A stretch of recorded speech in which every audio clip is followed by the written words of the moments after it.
Good morning, everybody. Can you hear me? If I move away from that? Good. Well, first of all, thanks again, Dr. Killian, everybody, for inviting me to speak to this forum today. It's an honor to be here. I've come a long way in the last few months. I just finished a tour as the commander of the 1st Theater Sustainment Command in Southwest Asia in July. I saw General Wallace there and a number of you. As a part of that command, we were responsible for logistics throughout Southwest Asia.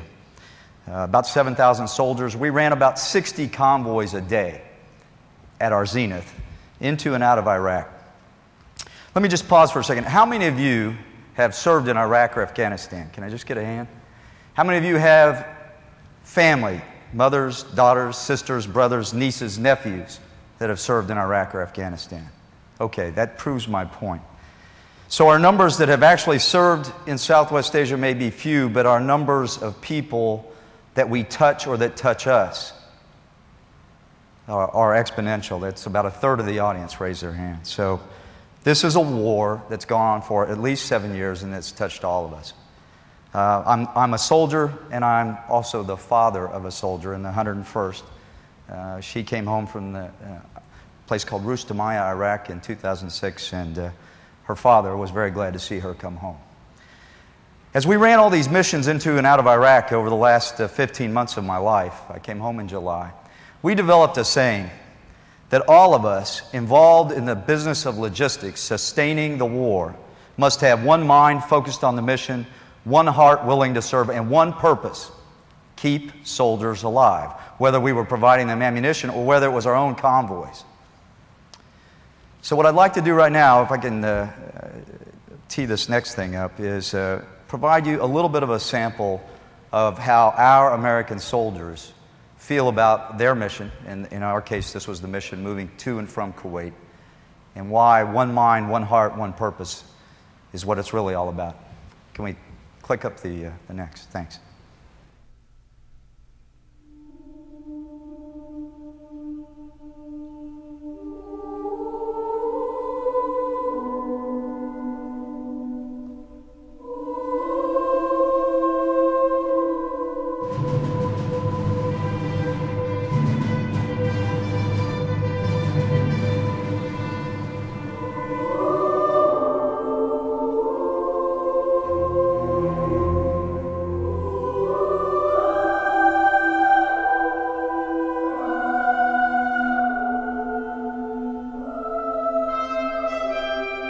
It's important to us that we have to get our mission accomplished so that they can accomplish theirs, so it gives us that sense of purpose. You deal with life and death almost on a daily basis, so I mean, it's expected. It's challenging in the sense that, I mean, you definitely have to be, at least in our job, you have to be very disciplined just because, I mean, it's just a lot of traveling on the roads.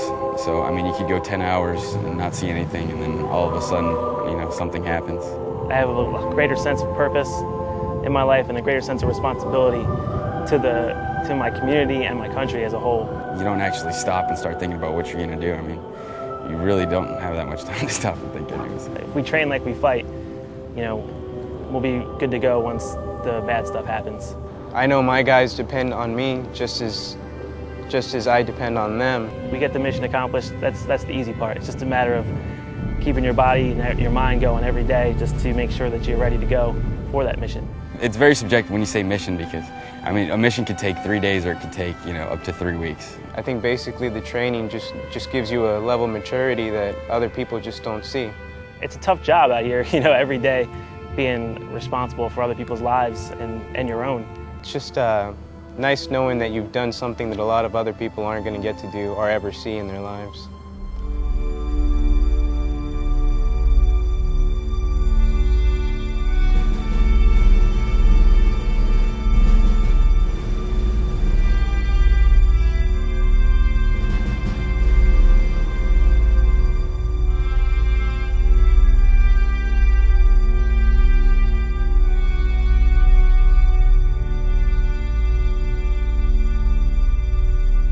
You have to realize there's a lot of stuff going on in this world that's not just you. Can I get a hooah? Thank you. I love the sergeant's last statement. You have to realize there's a lot of things going on in this world. It's not just about you. To me, that's what soldiering's all about. And so what is the Army Materiel Command doing with this? How do we approach the business of keeping soldiers alive? Well, one way that we do that is Field Assistance in Science and Technology, the FAST. You can see the mission over here on my right and on the slides that are in front of you. The bottom line in that mission is that what we want to do, what we seek to do, is expedite technology solutions to soldiers. In my case, the example I gave you, we talked about convoys and vehicles.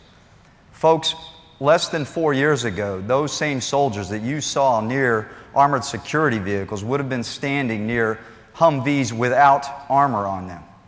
That was our escort vehicle. Science, technology, applied technology made changes that have helped keep soldiers alive. At the bottom of the slide, I should mention that we have the RDECOM has a FAST Junior program that permits our science advisors the services of a GS-9 to GS-13 engineer and or scientist to assist on special projects for a specific period of time. So a bit of a mentoring program that actually can go on in the field, and that seems to be paying some dividends for us. Well, said differently about this mission, what FAST provides all of us in the Army Materiel Command community and throughout the Army, it gives tactical commanders access to our strategic scientific community. That would be you. Next slide, please. FAST is not new. It's been around for more than 20 years.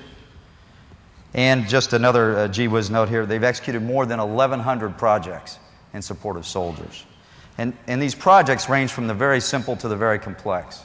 Whether we're talking about lightweight countermortar radars, aerial protection systems, UAVs, or how to recover a Humvee that's rolled over into a stream or a pond. Next slide, please. A little bit about the program and its oversight. The Field Assistance in Science and Technology program oversight is provided by the RDECOM Global Operations and Support Directorate right there at Fort Belvoir, Virginia.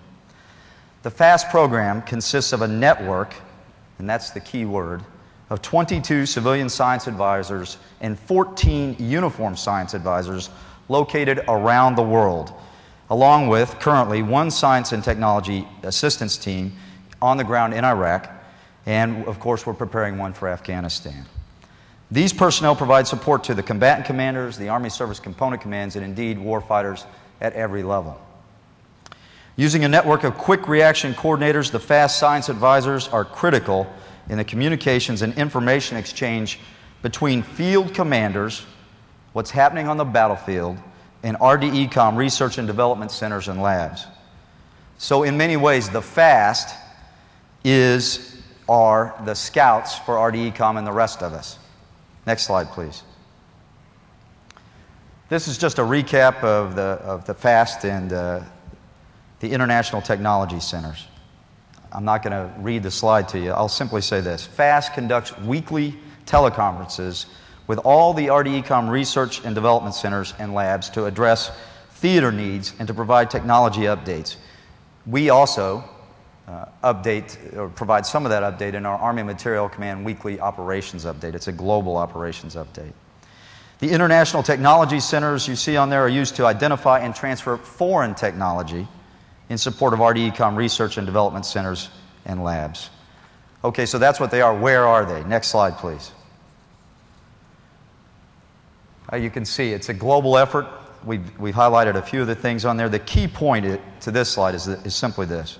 It's a global network of science advisors and tech centers connected through RDECOM and Army Materiel Command, focused on keeping soldiers alive. Next slide, please. In Iraq, 2 points on this slide. The Science and Technology Advisor in Iraq is a multinational Corps Iraq special staff member. He has the ear of the Corps Commander. And we attach all of those elements under our Army Field Support Brigades. We have one in Iraq and one in Afghanistan. What that provides is synchronization and unity of effort. Critical if we're going to put technology on the battlefield to keep soldiers alive. Next slide, please. I mentioned Afghanistan. We do have a stack with the 101st now, and we're preparing to deploy a stat there in March of '09. And I think that effort will prove incredibly timely as we begin to build up of forces in Afghanistan. Next slide, please. So the bottom line, it's all about the soldier and getting materials to soldiers in a timely fashion. Next slide, please. These are just a few examples of some of the things that the FAST has done, and I'm not going to go down every one of them. I will mention someone in passing, though. He's sitting over here on my right. In fact, we introduced some very brave soldiers the other day, and I want to just say to the sergeants majors that are here, thank you. All of us that grew up with an NCO that raised us, and my command sergeant major, our sergeant major is here, Command Sergeant Major Mellinger. When Sergeant Major Mellinger, Command Sergeant Major Mellinger, was in Iraq, here's what he said about the FAST. There is no doubt that this team, present and past, saved countless lives as well as made our warriors more lethal and effective. The only other thing I'd like to talk about on this slide is simply this. Science and technology doesn't have to be fancy to save lives. When we started rolling around canals, we started rolling into canals.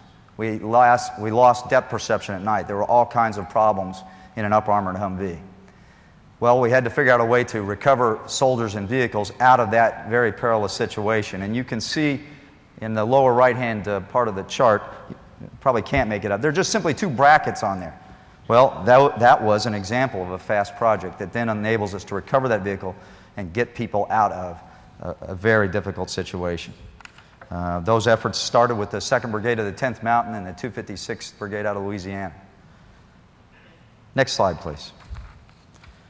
Besides beginning those projects, we also then transition a number of projects back into, if you will, programs of record, which may be an overused term here, but let me just point out one ongoing effort. With the MRAP, we recognized early on that we needed a medical recovery kind of capability. I don't want to call it an ambulance, but just call it something for evacuating casualties. Well, the FAST and the Science and Technology Advisors got involved, and they developed the CASEVAC conversion kit, which is now morphed into essentially a program of record once the MRAP fully becomes a program of record. So, involved and engaged very much at the tactical level with those kinds of issues that make a difference to soldiers. Next slide, please. So, science is on the battlefield. We've got these advisors out there that respond to our requirements, that work with us, that help us identify what can be done or what might be done.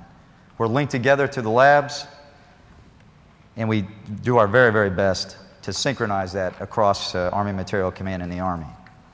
Can I have my last slide, please? Listen, been a soldier about 30 years. Had a daughter that served in combat. A third of you indicated that you have family or people that you know serving in harm's way. It seems to me, let me restate that. What I would ask of you is this. As you go through this day and you go to lunch and through the rest of the week and whatever else you do, you keep in mind, one mind focused on the mission, one heart willing to serve, and one purpose, keep soldiers alive. If we can do that, we will succeed, because this is, in fact, the best Army in the world. Thank you very much.